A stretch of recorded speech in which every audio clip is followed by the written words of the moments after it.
The St. Louis Globe-Democrat in St. Louis, Missouri, produced an article on May 10, 1916, with the headline, "Woman is suspected of 20 murders."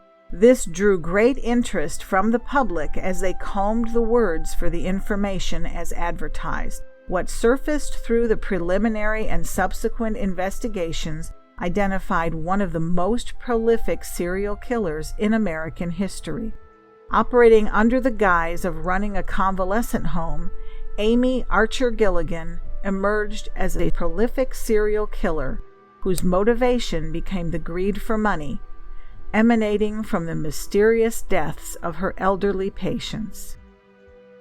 Windsor, Connecticut is nestled between Hartford, Connecticut, and Springfield, Massachusetts. It is a small suburban town where people enjoy the outdoors and the seasonal weather in stride. At the turn of the 20th century, museums and cul-de-sacs dotted the local landscape, but the peaceful atmosphere held a closely guarded secret, a secret that would later expose a cold-blooded, cunning, and malicious killer.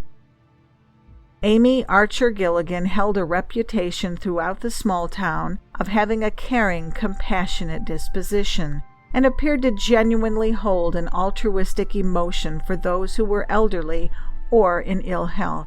At the house on Prospect Street, Amy and her husband took in the most ill and elderly, and she had been praised for her mercy in the course of her treatments that seemed to provide comfort to those in the twilight of their years. When all was said and done, it emerged that Mrs. Archer was not the angel of mercy depicted through local legend, and eventually her deeds became known as the most dark and deadly in American crime history. Amy Dugan Archer Gilligan was born in 1873, or 1868 according to some sources, to James and Mary Kennedy Dugan in Milton, Connecticut, the 8th of 10 children. The family suffered a great deal with mental illness, where her brother, John, became an inmate at the Connecticut General Hospital for the Insane in 1902, and Amy had a sister who was listed as living at the same institution as late as 1930. In 1897, Amy married for the first time to James Archer. Not too long after their marriage, the couple had a daughter. In 1901, Archer and her husband were both employed as caretakers for a lonely widower named John Seymour. The Archers lived in the home until Seymour's death, and then stayed on as renters in the home. In 1907, the Seymour family in California sold the home when the Archers moved to Windsor, Connecticut. They took their savings and bought a home and opened the Archer Home for the Elderly People and Chronic Invalids that was located at 37 Prospect Street, Windsor, Connecticut. The Archers never had a lack of inmates, as they called them. Suspicions arose as early as 1909 when the McClintock family of West Hartford sued the Archers about the lack of care given to their elderly family member. The Archers settled with the McClintock family for $5,000, equivalent to approximately $150,000 in present currency. In 1910, James Archer died from what is known as Bright's disease, where his kidneys failed, leaving Amy with their daughter Mary, who at the time was 12 years old, to raise on her own. Additionally, Amy had back taxes to deal with. At the same time, she attempted to support her daughter and run a business. Mary was deemed to have musical talent, and the private school she attended drained the Archer bank accounts. Amy wanted the best for her child. The exclusive school the young girl attended, the Campbell School for Girls, required the highest fees for education, and not to mention the reputation of the school itself. Archer ran the home alone for 3 years until 1913, when she met Michael Gilligan. The courtship lasted for a very short time until the two were married. Gilligan had family in Windsor and deemed Amy to be an industrious catch. Amy lied to Gilligan about her age after shaving a few years off of the wedding certificate. In February of 1914, Gilligan died suddenly, having recently written a new will that left everything to his new wife.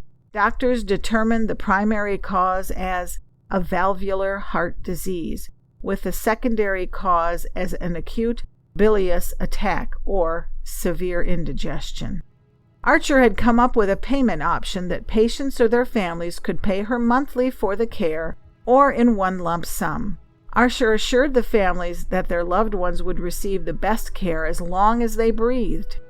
Those who paid the $1,000 fee up front were apparently, according to Archer, in very poor health, because those patients were always the ones who died first. Most of the lodgers were old and infirm, and many had no close family members living nearby. But one Franklin Andrews was not the typical inmate at the Archer residence. Andrews was very close to his family and kept communication open frequently to the other members of his family. Andrews was 60 years old, but because he was still active, Archer enlisted the older gentleman into performing certain chores around the property, including but not limited to yard work and running errands for the home. Andrews stated to his family that their deaths at the Archer home appeared to be happening quite frequently. In May of 1914, Andrews collapsed after painting a fence for Archer. 2 days later, the man passed away from what doctors determined to be a gastric ulcer. Andrews' sister, Nellie Pierce, went to the home after his death and gathered his belongings. When Pierce went to the home to collect Andrews' belongings, she discovered some revealing correspondence where Archer pressed hard for the older man to give her more money. Pierce then turned to the estate attorney general and to the Hartford Courant, a local newspaper. The correspondent who took an interest in the accusations, Carlin Gosley, wrote many of the obituaries in the Windsor area. Gosley noted that there were far too many deaths for the size of the town, especially when most of those deaths occurred at the Archer home. Although the death rate proved to be alarming, Gosley also noticed that the poison registers at the local general stores appeared to be active as well, with Amy Archer's signature appearing repeatedly throughout the registers. By law, the general stores had to record every quantity of poison that they sold within their stores. These registers proved very telling. Gosley took his findings to his editor, Clifford Sherman, who opened his own investigation. Several more reporters were assigned to the investigation and inspection of death certificates over the life of the Archer home. These death certificates were compared to the deaths at another home, the Jefferson Street home for the elderly in Hartford, Connecticut. The investigation discovered that between 1907 and 1916, 60 residents of the Archer home died, with 12 of them expiring between 1907 and 1910. 48 more perishing between 1911 and 1916, in a period when Archer's finances seemed to have either been in decline or under extreme distress. Looking at the same periods at the Jefferson home, the deaths seemed equivalent, but the population in Hartford was 7 times that of Windsor. One of the symptoms that appeared prevalent in the victims from the Archer home was stomach pathologies and then sudden death. When the registers had been examined at the general stores, the reporters noted that Archer Gilligan had purchased 10 ounces of arsenic before Michael Gilligan's death, enough to kill over 100 people. It was then that the state police started an investigation.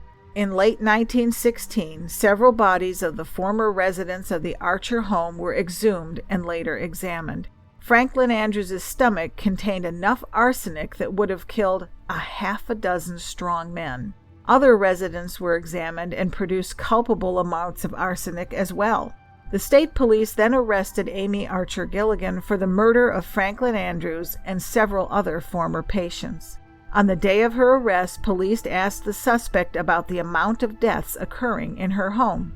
Archer Gilligan responded, "Well, we didn't ask them to come here, but we do the best we can for them. They are old people, and some live for a long time, while others die after being here a short time."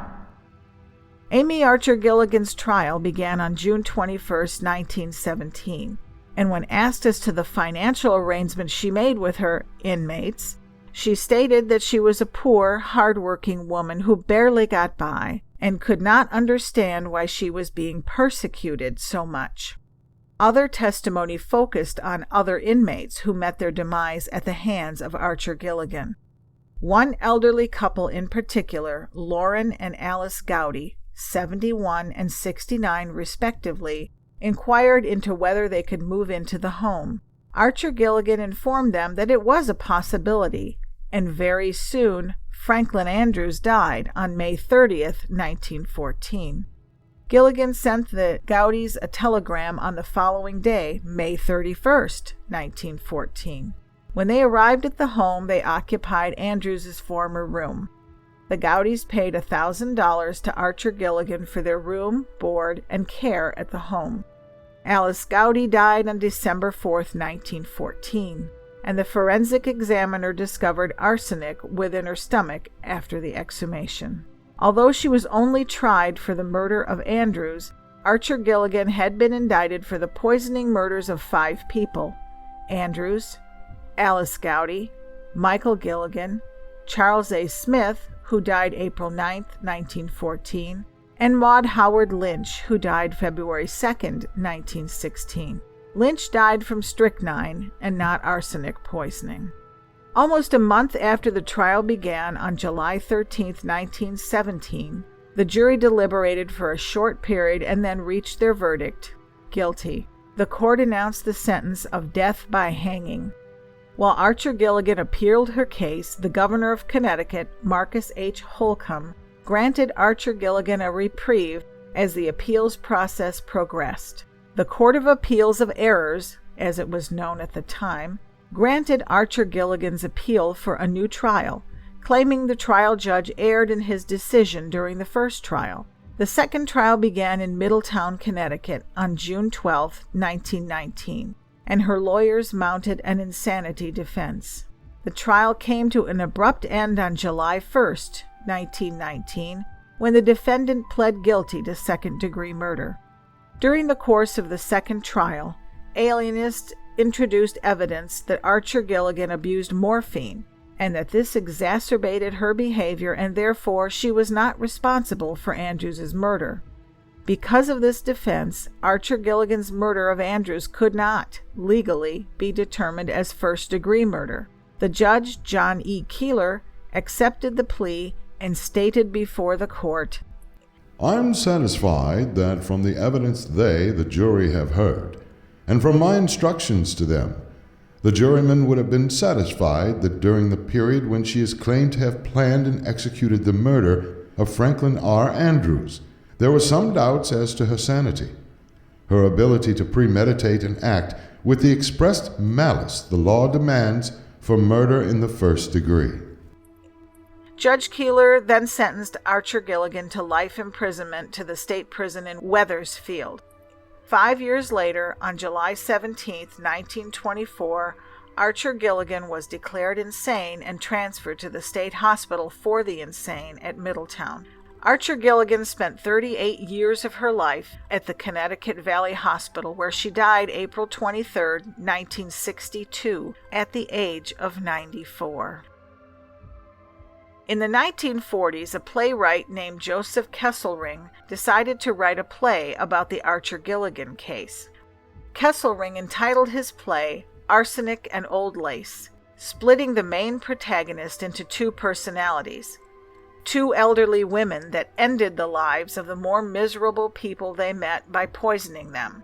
The play proved a hit, but some of the people who were still alive at the time of the play's premiere thought nothing funny about murder.